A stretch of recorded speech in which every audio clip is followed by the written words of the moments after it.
Hello student, welcome back to our channel. आज हम करेंगे अपनी सेकंड एक्सरसाइज को कंप्लीट। हम फर्स्ट पार्ट में क्वेश्चंस कर चुके हैं, अब हमारा रहेगा ये question. Fourth part and fifth part, ये दो क्वेश्चन कंप्लीट करने हैं, उसके बाद हमारी एक्सरसाइज कंप्लीट हो जाएगी। तो फटाफट से करते हैं फोर्थ क्वेश्चंस को।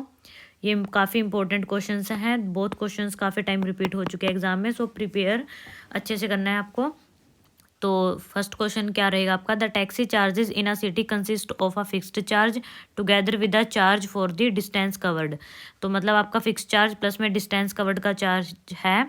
For a distance of 10 kilometre the charge paid is 105 and for a journey of 15 kilometre charge paid is 155। What are the fixed charge and the charge per kilometre. तो सबसे पहला क्वेश्चन आपको यही है कि आपको fix charge and charge per kilometre find out करना है। How does the person have to pay for the travelling a distance of 25 kilometre. तो इस क्वेश्चन में हमारे पास क्या है, हमें एक तो फिक्स चार्ज फाइंड आउट करना है, प्लस में चार्ज पर किलोमीटर के हिसाब से जो भी है वो फाइंड आउट करना है। तो क्वेश्चन को स्टार्ट करते हैं। तो मैंने कंसीडर किया है कि हमारा जो फिक्स चार्ज होगा वो ₹X होगा और पर किलोमीटर का चार्ज हमारा Y होगा। तो अकॉर्डिंग टू क्वेश्चंस हमें फर्स्ट स्टेटमेंट में क्या बोला गया है कि 10 किलोमीटर का कितना रुपीज़ पे करना है, 105।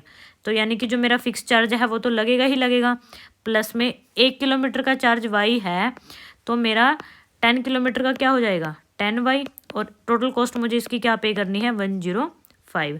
सेम सेकंड सिचुएशन में क्या है, फिक्स चार्ज प्लस में 15 किलोमीटर का अगर मैं चार्ज फाइंड आउट करना है तो टोटल मुझे 155 रुपीज़ पे करने होंगे। तो ये दो हमारे पास इक्वेशन रहेंगी, इक्वेशन 1 इक्वेशन 2। अब हम इस इक्वेशन को सोल्व करते हैं, सब्सटीट्यूशन मेथड हमें इसमें लगाना है। तो फ्रॉम इक्वेशन 1 हम एक्स की वैल्यू फाइंड आउट करेंगे जो कि हमारे पास आएगी 105 माइनस 10y। इस इक्वेशन को मैं नाम दूंगी थर्ड इक्वेशंस का। अब इस थर्ड इक्वेशन को आप इक्वेशन सेकंड में पुट करेंगे। तो देयरफॉर फ्रॉम इक्वेशन 2 क्या हो जाएगा, 105 माइनस 10y प्लस में 15y इज इक्वल टू 155। तो आपके पास आएगा 105 प्लस में 5y इज इक्वल टू 155। तो 5y is equal to 155 minus 105, तो 5y इज इक्वल टू 50 और y आपके पास क्या आ जाएगा 10। तो इट मीन्स आपका जो ये फिक्स चार्ज पर किलोमीटर था वो कितना आया 10।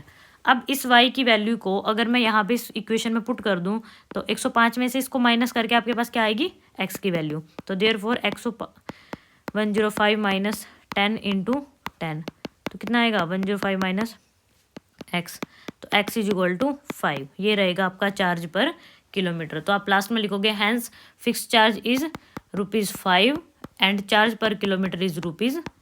ये काफ़ी इंपॉर्टेंट क्वेश्चन है आपका। ये आपको इस क्वेश्चन को ना अच्छे से प्रैक्टिस करना है। अगर मैं आपको कोई बता रही हूँ ना कि ये क्वेश्चन इंपॉर्टेंट है, इट मीन्स आप उसको सीरियसली लेके चलोगे, आपको उसके साथ मजाक नहीं करना। आपका लास्ट टाइम चल रहा है, अच्छे से प्रिपेयर करो, टाइम वेस्ट मत करो, आपको अच्छा सा स्कोर करना ही करना है। ये कंसेप्ट और परसेंटेज आपकी सिर्फ क्लास 10 तक ही नहीं रहेगी, आप जो भी कंसेप्ट अच्छे से क्लियर करके चलोगे वो आपकी नेक्स्ट क्लास +1 +2 में भी अच्छे से काम आएगा। ठीक है, तो अच्छे से पढ़ना है आपको, कंसेप्ट क्लियर करके चलना है। अब हम करते हैं next question, the fraction becomes. काफ़ी इंपॉर्टेंट क्वेश्चन है, बहुत बार रिपीट होता है। अब नहीं तो आपका 12th के बाद आप कंपटीशन का एग्जाम दोगे तभी भी ये क्वेश्चन आपका आएगा ही आएगा, तब भी आपको देखने को मिलेगा। If fraction becomes 9/11 if 2 is added to both numerator and denominator. अगर हम न्यूमिनेटर और डिनोमिनेटर में 2 ऐड करते हैं 9/11 हो जाती है, 3 ऐड करते हैं न्यूमिनेटर और डिनोमिनेटर में तो 5/6 हो जाती है। क्वेश्चन क्या है, फ्रैक्शन फाइंड आउट करो। तो जो मुझे फाइंड आउट करना है मैं उसी को कंसीडर कर लेती हूँ।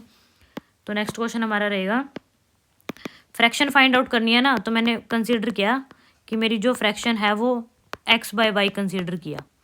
x क्या है, न्यूमिनेटर है, और y क्या है, डिनोमिनेटर है।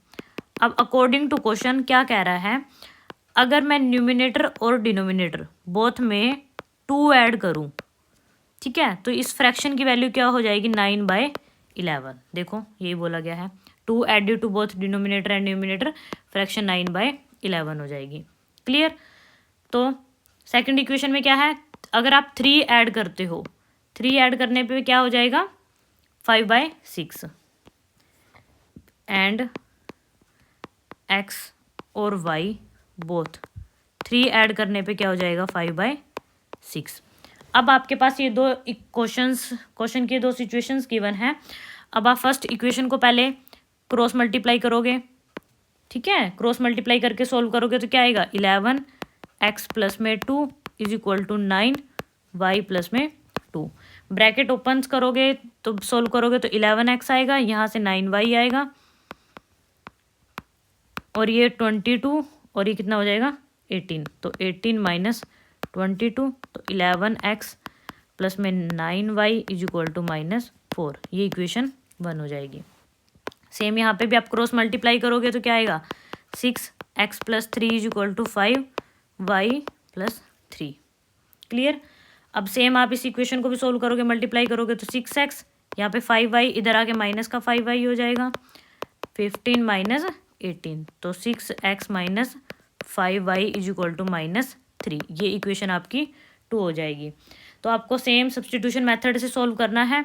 तो सब्सटीट्यूशन मेथड में हम क्या करते हैं, इक्वेशन 1 को उठाते हैं, इक्वेशन 1 से x की वैल्यू फाइंड आउट करते हैं। x y आप किसी की भी वैल्यू निकाल सकते हो, और फिर उस इक्वेशन से जो भी हमारी x y की वैल्यू आई है उसको हम सेकंड इक्वेशन में पुट करते हैं। तो चलो करते हैं।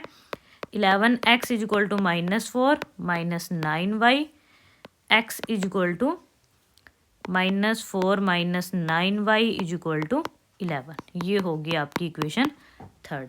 अब इस इक्वेशन 3 से जो भी x की वैल्यू आई है आप इसको इक्वेशन 2 में पुट करोगे। तो देयरफॉर 6 फ्रॉम इक्वेशन 2 क्या आएगा 6 9y minus 9y minus 4 by 11 minus 5y is equal to -3। अब हम इसको सोल्व करेंगे। क्लियर, ध्यान से सोल्व करना है। 9 एंड 6 को मल्टीप्लाई करोगे तो क्या आएगा माइनस का 54y, 6 को 4 के साथ मल्टीप्लाई करोगे क्या आएगा माइनस का 24। एक सेकेंड,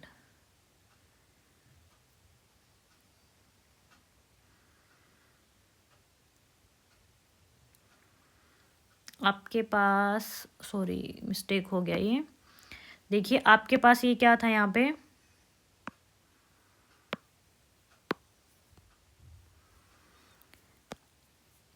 आपको यहाँ पर ये +9y था और यहाँ पे आके ये क्या हो जाएगा -9y। क्लियर। तो ये क्वेश्चन आपका ना थोड़ा सा प्लस माइनस का इफेक्ट हो जाएगा। यहाँ पे माइनस का 9y आएगा तो ये प्लस हो जाएगा। ठीक है, चलो करते हैं। देखिए आपके पास ना यहाँ पे 9y प्लस होगा तो आप लेफ्ट हैंड साइड में लेके आओगे तो क्या हो जाएगा माइनस का 9y। अब यहाँ से x की वैल्यू फाइंड आउट करोगे तो -9y प्लस y हो जाएगा, यहाँ पे प्लस हो जाएगा और यहाँ पे ये प्लस होगा। ठीक है, तो ये भी प्लस हो जाएगा। आगे सही है। बाय में 11 minus 5y is equal to -3। अब 5 के डिवाइड में कुछ नहीं है, 1 लोगे। अब एलसीएम लो, 11 का और 1 का एलसीएम लोगे कितना आएगा 11 ही आएगा। 54y माइनस 24 माइनस 11 को 5 से मल्टीप्लाई करोगे कितना आएगा 55y is equal to -3। 54y minus 55y minus 24 को लिख लो पहले। अब ग्रेटर नंबर क्या है 55, नेगेटिव का है तो माइनस का नंबर आएगा -3। तो -24 minus y is equal to 3 into 11 तो -y is equal to -33 plus का 24। अब -33 प्लस 24 क्या आएगा, ग्रेटर नंबर माइनस का है तो जो भी हमारा रिजल्ट आएगा वो क्या आएगा माइनस में आएगा। अब बताओ कितना आएगा ये 9, माइनस से माइनस कैंसल, y की वैल्यू क्या आ गई मेरे पास 9। ठीक है, अब y की वैल्यू तक हम पहुंच चुके हैं। अब मेरे को निकालनी है x की वैल्यू। आप यहाँ पे अगर x की वैल्यू डायरेक्ट पुट करोगे यहाँ पे y की वैल्यू तो x की वैल्यू आपको डायरेक्ट मिल जाएगी। ठीक है, तो चलो इसको करते हैं। क्या है हमारे पास, ये भी कर लेते हैं इसको सोल्व। x इक्वल टू क्या आएगा -4 प्लस में 9, y की वैल्यू मेरे पास 9 आई है और बाय में 11 तो क्या आएगा -4 प्लस में 81 बाय में 11 तो ये आपके पास रहेगा 77/11 तो वैल्यू क्या आएगी 7। तो x की वैल्यू क्या आई 7। ठीक है, तो हम कहेंगे देयरफॉर फ्रैक्शन मेरे पास क्या थी, x बाय वाई थी ना, तो x और y बोथ वैल्यू मैं फाइंड आउट कर चुकी हूँ, तो 7 बाय में 9, ये रहेगा आपका आंसर। तो इसके साथ ही हमारी एक्सरसाइज कंप्लीट होती है 3.2। आई होप आपको वीडियो अच्छे से समझ आई होगी। अब आप इसको अच्छे से रिवाइज कीजिए। नेक्स्ट वीडियो में हम क्या करेंगे, एलिमिनेशन मेथड को करेंगे हम, सेकंड थर्ड एक्सरसाइज को। इसके साथ हमारा चैप्टर कंप्लीट हो जाएगा। तब तक आप इसको अच्छे से रिवाइज करो, प्लस में PYQ मस्ट है आपके लिए। ओके, अगर आपको अच्छा लगा तो video subscribe, like and share जरूर कीजिएगा। Thank you.